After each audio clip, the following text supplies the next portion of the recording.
राधे राधे मित्रों, कैसे हैं आप सभी। जय श्री कृष्णा सभी को। तो आइए आज मैं आपको अमावस्या और पूर्णिमा दो बहनों की कथा सुनाती हूँ। पौराणिक कथाओं के अनुसार एक राजा और एक रानी थे। उनके दो लड़कियाँ और दो लड़के थे। एक लड़की का नाम पूर्णिमा और दूसरी लड़की का नाम अमावस्या था।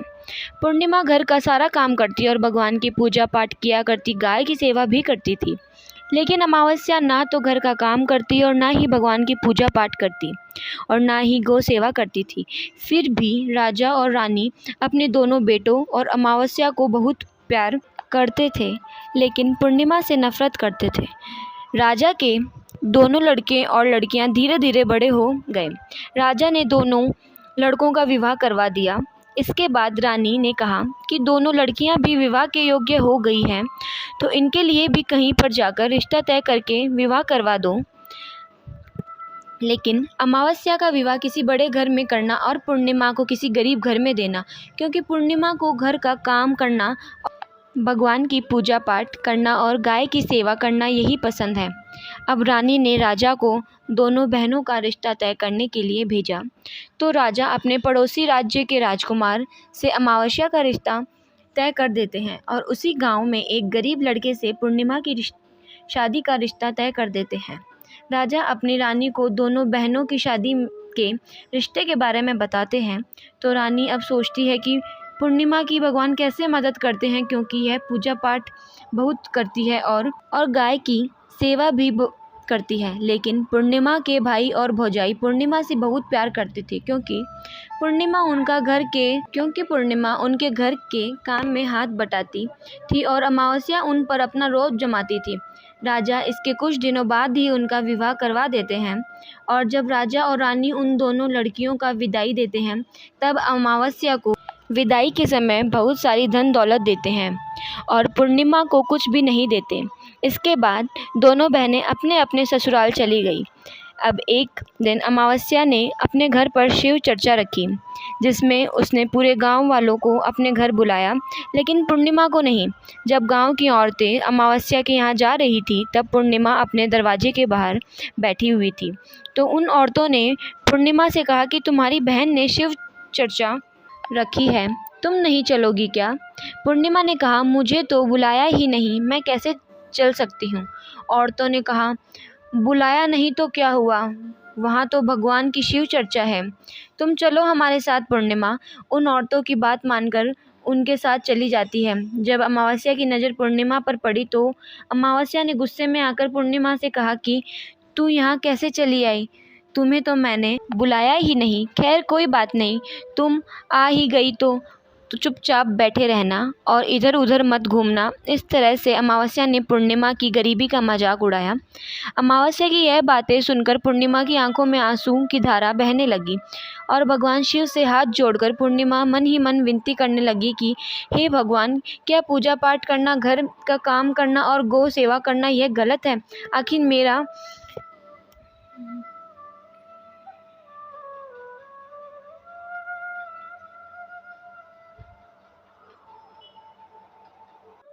कसूर क्या है? आप कब मुझ पे कृपा करेंगे? पूर्णिमा बारंबार भगवान से यही कहती रहती। जितने में शिव चर्चा पूरी हो गई। अब अमावस्या भगवान का प्रसाद बांटने लगी, तो उसने सबको भगवान का प्रसाद दिया, लेकिन पूर्णिमा को नहीं दिया। पूर्णिमा बिना प्रसाद के ही घर लौटने लगी। तो रास्ते में उसने सोचा कि बच्चे प्रसाद मांगे कि तो मैं उन्हें क्या कहूँगी। उसने सोचा कि मैं अपने मायके, अपने भाई और भौजाई के यहाँ जाऊँगी और वहाँ से बच्चों के लिए कुछ लेकर आऊँगी। ऐसा सोचते हुए वह अपने घर आ गई और उसने अपने पति और बच्चों से कहा कि मैं अपने मायके जा रही हूँ। उन्होंने कहा ठीक है और पूर्णिमा मायके के लिए रवाना हो गई। चलते चलते एक चबूतरा आया जिस पर तुलसी का पौधा लगा हुआ था और उस चबूतरे पर एक बूढ़ी औरत बैठी हुई थी। वह कोई और नहीं, साक्षात तुलसी माँ थी। उस बूढ़ी औरत ने पूर्णिमा से कहा, बेटी तुम कौन हो और कहाँ जा रही हो? तो पूर्णिमा ने अपना परिचय दिया। तो उस बूढ़ी औरत ने पूर्णिमा से कहा, यह तुलसी का पौधा सूख रहा है, इसमें थोड़ा पानी डाल दो और इस चबूतरे की साफ सफाई कर दो, जिससे मुझे थोड़ी ठंडक मिलेगी। पूर्णिमा ने कहा, ठीक है माँ जी। उसने तुलसी में पानी डाला, चबूतरे की साफ सफाई की और उस बूढ़ी औरत को भी नहला दिया और उसके बाद पैर दबाए और कहा, और क्या काम है माँ जी? उसने कहा, कुछ नहीं, अब तुम जाओ और वापस आते समय मुझसे मिलकर जाना। पूर्णिमा ने कहा, ठीक है माँ जी, और वह वहाँ से रवाना हुई। तो चलते चलते आगे एक शिव मंदिर आया। वहाँ पर भी एक बूढ़े बाबा मिले जो चबूतरे पर बैठे हुए थे। वह कोई और नहीं, साक्षात भगवान महादेव थे। उन्होंने पूर्णिमा से कहा, बेटी तुम कौन हो और कहाँ जा रही हो? पूर्णिमा ने अपना परिचय दिया। फिर वह उस बूढ़े बाबा ने पूर्णिमा से कहा, इस चबूतरे और इस मंदिर की साफ सफाई कर दो बेटी। पूर्णिमा ने कहा, ठीक है बाबा, और उसने चबूतरे और मंदिर की साफ सफाई की और पूजा पाठ की और उस बूढ़े बाबा को भी नहला दिया और कहा, और क्या काम है बाबा? इस बूढ़े बाबा ने कहा, और कुछ नहीं बेटी, अब तुम जाओ और वापस आते समय मुझसे मिलकर जाना। पूर्णिमा ने कहा, ठीक है बाबा, और वह वहाँ से रवाना हुई। और आगे चलते चलते काली माँ का मंदिर मिला। वहाँ भी एक बूढ़ी औरत चबूतरे पर बैठी हुई थी। उस बूढ़ी औरत ने पूर्णिमा से कहा, तुम कौन हो बेटी और कहाँ जा रही हो? पूर्णिमा ने अपना परिचय दिया। तब उस बूढ़ी औरत ने पूर्णिमा से कहा, बेटी यहाँ सब पूजा पाठ करने तो आते हैं, लेकिन मंदिर की साफ़ सफाई कोई नहीं करता है, इसलिए इस चबूतरे और इस मंदिर की साफ़ सफाई कर दो। पूर्णिमा ने कहा, ठीक है माँ जी। तब पूर्णिमा ने मंदिर और चबूतरे की साफ सफाई की और पूजा पाठ किया और माता का श्रृंगार किया और उस बूढ़ी औरत को नहला दिया और बूढ़ी औरत के पैर दबाए। और पूर्णिमा ने कहा, और क्या काम है माँ जी? तब उस औरत ने कहा, कुछ नहीं, अब तुम जाओ और वापस आते समय मुझसे मिलकर जाना। तब पूर्णिमा ने कहा, ठीक है माँ जी। इसके बाद वो वहाँ से रवाना हुई और थोड़ा आगे चलते चलते एक नदी आई। नदी के किनारे भी एक बूढ़ी औरत बैठी हुई थी। वह साक्षात गंगा मैया थी। उस बूढ़ी औरत ने कहा, तुम कौन हो बेटी और कहाँ जा रही हो? पूर्णिमा ने अपना परिचय दिया। इसके बाद उस औरत ने पूर्णिमा से कहा, इस नदी पर स्नान करने तो सब आते हैं, लेकिन यहाँ साफ़ सफाई कोई नहीं करता है, इसलिए तुम इस किनारे पर साफ़ सफाई कर दो। पूर्णिमा ने कहा, ठीक है माँ जी। पूर्णिमा ने वहाँ पर साफ़ सफाई की और उस बूढ़ी औरत के पैर दबाए और कहा, और क्या काम है माँ जी? उस बूढ़ी औरत ने कहा, कुछ नहीं बेटी, अब तुम जाओ और वापस आते समय मुझसे मिलकर जाना। इसके बाद पूर्णिमा नाव में चढ़ने लगी तो नाव फूलों से सजी हुई थी। वह नाव में बैठकर नदी के दूसरे किनारे पर उतर गई। इसके बाद वह अपने पीहर के घर पहुंच गई। वहां पर पूर्णिमा के भाई और भौजाइयों ने उसे देखा तो वह बहुत खुश हुए और उन्होंने पूर्णिमा की बहुत खातिरदारी की और खूब सारी बातें करते हैं और कहा कि बच्चों को भी साथ लेकर आती। इसके बाद सब खाना खाकर सो जाते हैं और सुबह जब पूर्णिमा ने अपने ससुराल जाने के लिए कहा तो भाभीियों ने उसे एक लाल साड़ी दी और एक थैले में बच्चों के लिए कपड़े और खाने पीने के कुछ सामान रख दिए और कहा कि तुम बहुत दिनों के बाद आई हो, जल्दी जल्दी आया करो। पूर्णिमा ने कहा, ठीक है। इसके बाद पूर्णिमा की भाभीियों ने पूर्णिमा को हाथ में थैला दिया और कहा कि जाओ और वापस जल्दी आना। इसके बाद पूर्णिमा वहाँ से रवाना हुई और उसी नदी के किनारे पर पहुँच गई। नाव में बैठकर नदी के दूसरे किनारे पर उतर गई। वहाँ पर उतरने के बाद पूर्णिमा को वही बूढ़ी माँ मिली जो साक्षात गंगा मैया थी। उस बूढ़ी माँ ने कहा, आ गई हो बेटी? पूर्णिमा ने कहा, हाँ मैं आ गई। तो उस बूढ़ी माँ ने पूर्णिमा को एक थैला दिया और कहा कि इसे तुम अपने घर ले जाकर ही खोलना। पूर्णिमा ने कहा, ठीक है माँ जी। अब पूर्णिमा के पास 2 थैले हो गए। उन्हें लेकर वहाँ से रवाना हुई। पूर्णिमा अब आगे चली तो वहाँ काली माँ का मंदिर आया। वहाँ भी काली माँ बूढ़ी माँ के रूप में बैठी हुई थी। उसने कहा, आ गई बेटी? पूर्णिमा ने कहा, हाँ माँ जी, मैं आ गई। तो काली माँ ने भी एक थैला दिया और कहा कि इसे घर ले जाकर ही खोलना। पूर्णिमा ने कहा, ठीक है माँ जी। और अब पूर्णिमा के पास 3 थैले हो गए। पूर्णिमा ने एक थैला सर पर लिया और एक एक हाथ में ले लिया और वहाँ से रवाना हुई और आगे चली तो आगे वही भगवान शिव का मंदिर आया। वहाँ पर भगवान शिव बूढ़े बाबा के रूप में बैठे हुए थे। तो उन्होंने कहा, बेटी आ गई हो? तो पूर्णिमा ने कहा, हाँ बाबा, मैं आ गई। तो उस बूढ़े बाबा ने भी पूर्णिमा को एक थैला दिया और कहा कि इस अपने घर ले जाकर ही खोलना। पूर्णिमा ने कहा ठीक है बाबा। अब पूर्णिमा के पास 4 थैले हो गए। अब भला वो अकेली 4 थैलों को कैसे ले जा सकती थी। इसलिए उसने अपनी पुरानी साड़ी निकाली और उन चारों थैलों को साड़ी में इकट्ठा बांध लिया। और अब पूर्णिमा वहाँ से रवाना हुई और थोड़ा आगे चली तो वहाँ तुलसी माँ बूढ़ी औरत के रूप में बैठी थी। उसने पूर्णिमा से कहा, आ गई हो बेटी? तो पूर्णिमा ने कहा, हाँ माँ जी, मैं आ गई। तो तुलसी माँ ने भी पूर्णिमा को एक थैला दिया और कहा कि इसे घर ले जाकर ही खोलना। पूर्णिमा ने कहा ठीक है माँ जी। अब पूर्णिमा के पास 5 थैले हो गए। पूर्णिमा वहाँ से रवाना हुई और सीधे अपने घर आ गई। पूर्णिमा ने थैलों को नीचे रखा और सबसे पहले अपने मायके का थैला खोलकर देखने लगी और उसमें बच्चों के लिए अच्छे अच्छे कपड़े और बच्चों के खाने पीने की चीज़ें और कुछ गहने थे। पूर्णिमा ने अपने बच्चों को वह नए नए कपड़े दिए और खाने पीने की चीज़ें दी तो बच्चे बहुत खुश हुए। अब पूर्णिमा ने दूसरा थैला खोला जो उसे गंगा मैया ने दिया था।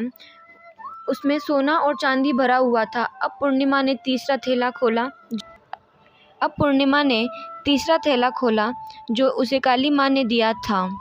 उसमें 16 श्रृंगार का सामान से भरा हुआ था। अब पूर्णिमा ने चौथा थैला खोला जो भगवान शिव ने उसे दिया था। उसमें धन संपत्ति और वह सारी खुशियाँ भरी हुई थी। अब पूर्णिमा ने 5वां थैला खोला जो उसे तुलसी माँ ने दिया था। उसमें चावल, दाल और 7 प्रकार के धान से भरा हुआ था। अब पूर्णिमा के घर में किसी भी चीज़ की कोई कमी नहीं थी और उसका घर धन धान्य से परिपूर्ण हो गया। अब पूर्णिमा और उसका परिवार खुशी खुशी रहने लगा।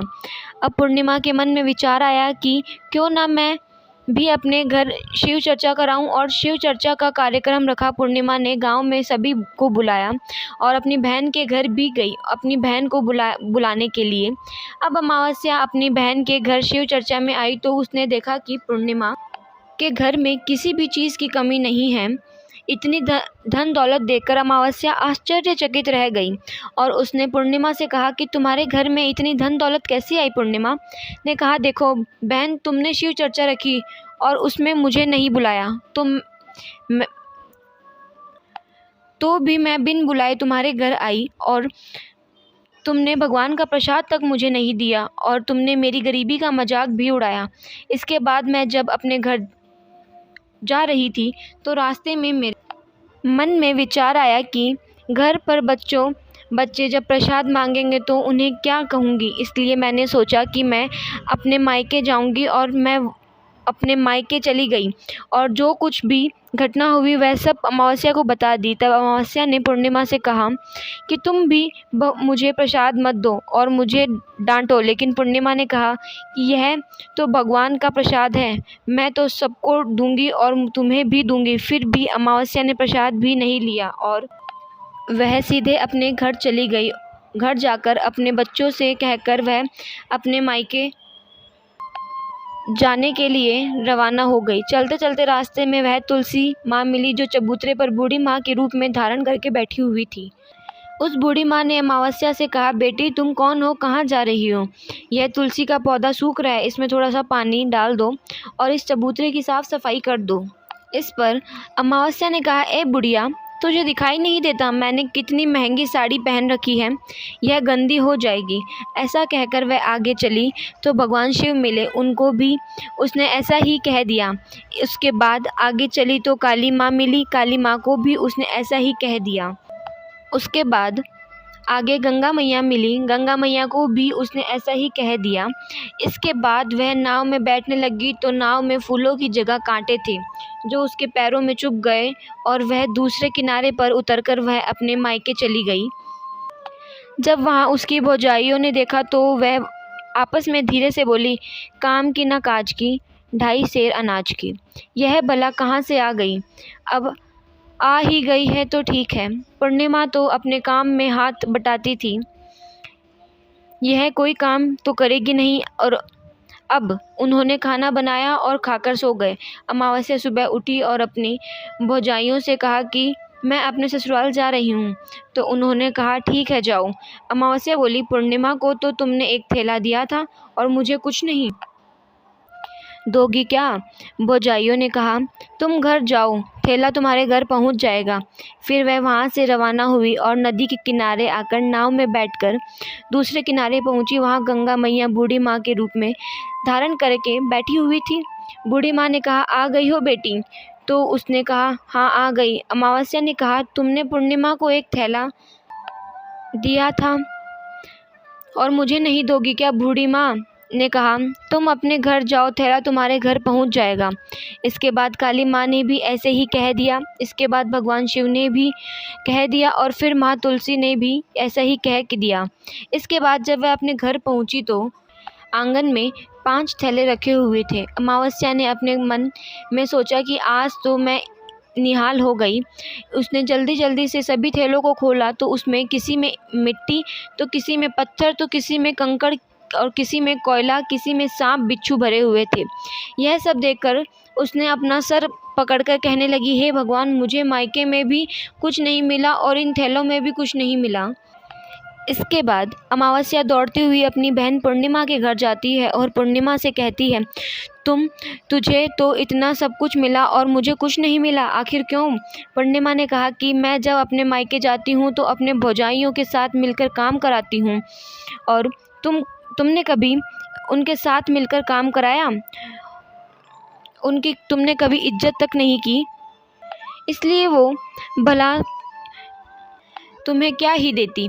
और इसके बाद तुमने गंगा मैया को ठुकरा दिया और काली माँ को भी ठुकरा दिया और भगवान शिव को भी ठुकरा दिया और तुलसी माँ को भी ठुकरा दिया, इसलिए उन्होंने भी तुम्हें कुछ नहीं दिया। अमावस्या बोली, बहन मुझे माफ़ कर दो, मैंने सदा तुम पर अत्याचार किए हैं, मुझे कुछ नहीं मिला तो कोई बात नहीं, मैं भगवान की भक्ति करके सब कुछ प्राप्त कर लूँगी, मुझे इसका रहस्य बताओ। तो पूर्णिमा ने कहा, तुम 3 सूत्र का ज्ञान ले लो। पहले सूत्र में दया मांगना और दूसरे सूत्र में चर्चा करना और तीसरे सूत्र में 108 बार ओम नमः शिवाय का जाप करना। बहन, भगवान ने जो 3 सूत्र दिए हैं इनको अपने हृदय में बसा लेना।